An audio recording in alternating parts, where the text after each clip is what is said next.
contemporary, conventional medical methods to relieve pain, balanced by the healing art of indigenous Filipino healers.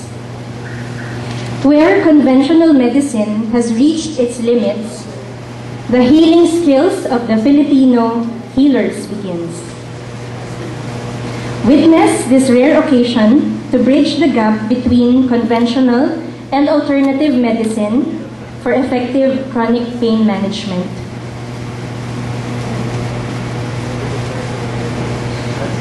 We would like to call on Dr. Christian Emmanuel Mancao to introduce our keynote speaker.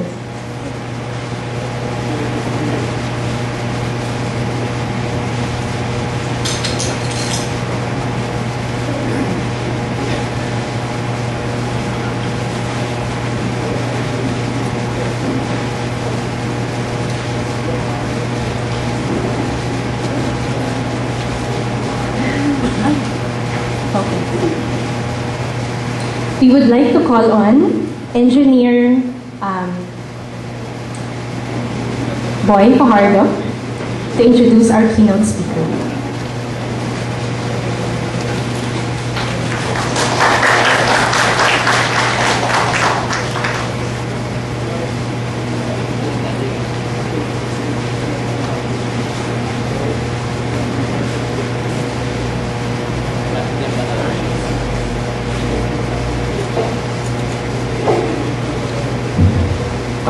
Magandang umaga po.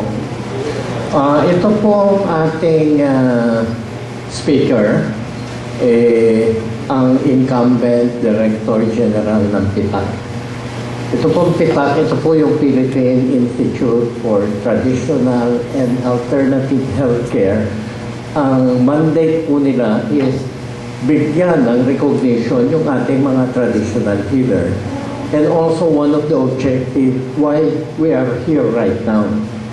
So napaka-importante pong tao para sa atin ni Dr. Ordonia na speaker natin ngayon at bibigyan tayo ng konting liwanag kung ano ang dapat natin pagtulong-tulungan para matuloy na itong traditional medicine na mandated ng tamahak ng batas.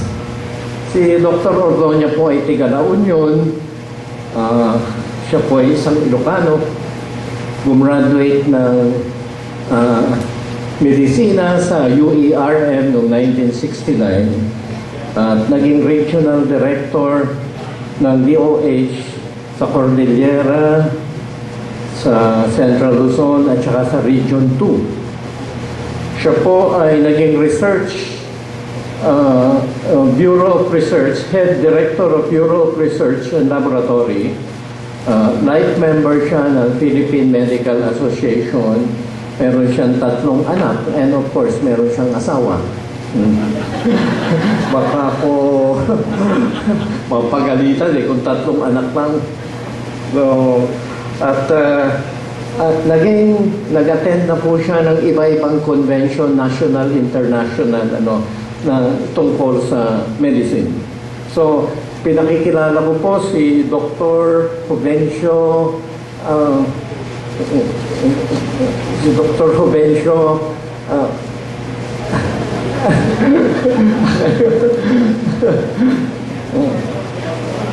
Ordonia, si Dr. Juvencio Ordonia.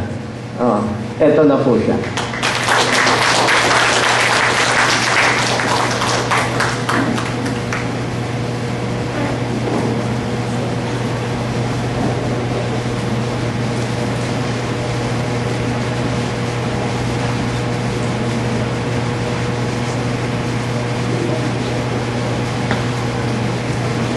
Good morning. Maraming salamat, boys, sa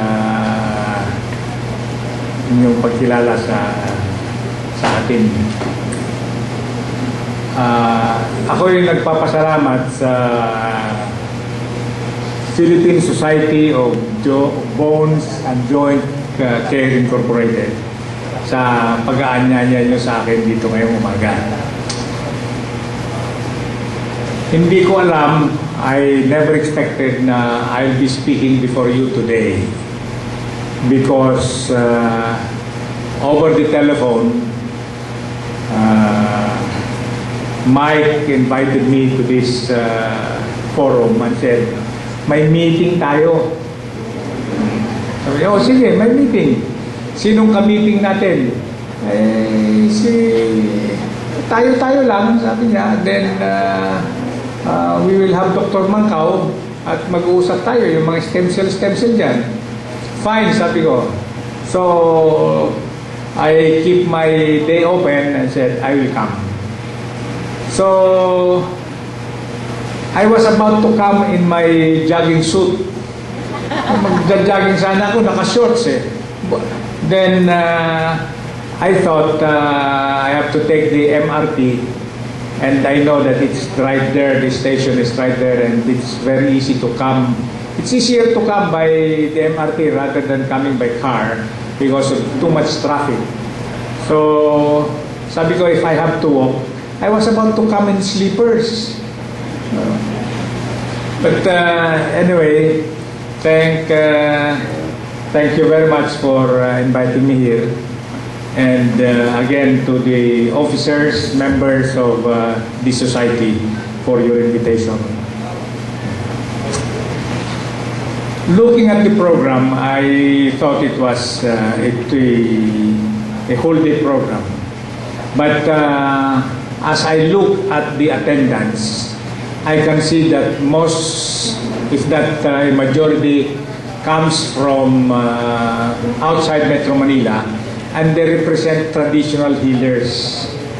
Traditional healers, of which we in the Philippine Institute of Traditional and Alternative Medicine is our mandate to recognize you. Way back in my medical schooling, yung traditional healers, the traditional healers were never accepted. As a matter of fact, any community, when we look at traditional healers and traditional healers abound, we normally seek the intervention of the Philippine Medical Association and go after you. Go after the traditional healers and try to sue them for illegal practice of medicine. That was way back in the 1970s. But thanks to Dr. Flavier, who had been working in the barangays and in the barrios, when he saw the value of healers in those areas, nakita niya yung mga healers doon, na ang daming ginagawa yung mga hihilot doon, na yung mga tao nagpupunta lahat sa kanila kasi sa maraming kadahilanan. Nung isang linggo lang, sinasabi ng Philippine Medical Association, again, of which I'm a life member, yung presidente, si Dr. Olarte, he is supposed to be our first speaker. He was in print and broadcast media saying that, trying to warn the Philippines that we are now lacking doctors. Kulang ng doctors. But I think some people just cannot accept or disagree with this statement because it's rather the distribution, the maldistribution of doctors. That doctors try to conglomerate in the metropolis and in cities rather than going to the rural areas. Because as we very well know that in the cities, that's where you can probably earn your pile financially. And practice in the rural areas are not as lucrative as they are in this. But I was telling myself that there will never be a lack of healers, or there will never be a lack of people who will help in the intervention of our health, because we have traditional healers all over the country.